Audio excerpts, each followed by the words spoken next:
Chesterfield. I've lived here all my life. I love the area, love being so close to the Peak District.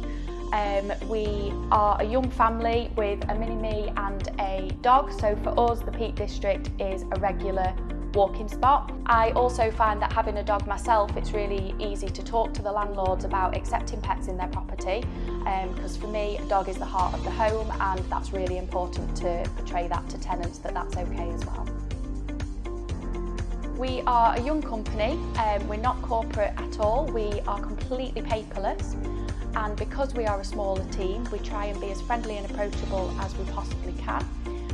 We have everything coming through to our phones and tablets, so we can always be in contact with what's going on, even from the sunbed in Turkey, as I found out last week. We do try and meet tenants and landlords whenever possible. We like to build the rapport, and it's always nice to put a face to the name. With us being a small company, we find it really easy to support each other wherever we need, as well as supporting our tenants and our landlords. We don't claim to be the biggest letting agent, but we do try to be the best. I love the fact that the majority of the time I can work from home. Works nicely around the busy life of a mum of a 5-year-old. Doing school runs would be a nightmare if I was in an office every single day. I also love helping find new homes for people, and the fact that landlords feel that they can trust me with their expensive investments. We are biased, but we do think that money in the property is better than money in the bank, so for them to put their trust in us is a really big honour. So I have worked for bigger companies in the past, and I find that working for a smaller company, it is easier to work it around my family life. I'm always able to be contactable still, even if I am busy running child around or walking the dog. I'm still able to contact contractors where needed, because I've got them in my phone if I need it. We've managed to test everything thoroughly and have checklists now for everything, which is meaning that all the processes are consistent. I love being able to help people and knowing that all the landlords and the tenants personally to contact them. Being able to start applications from start to finish, and then knowing that they've moved in and that I've helped them along that process is amazing.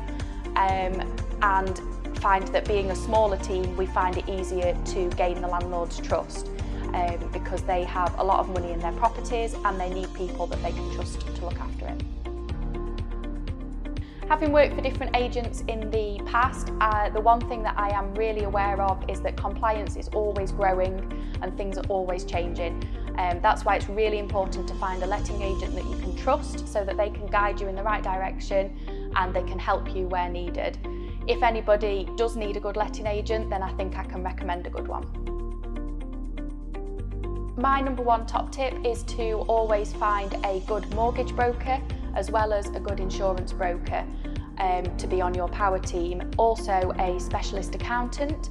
They will charge more for their services, but they have access to things that you won't otherwise if you don't use them. Having a good member of your power team saves more than it will cost you, and a good subject expert is important, as I see a lot of pitfalls that landlords fall in, and it helps protect against those.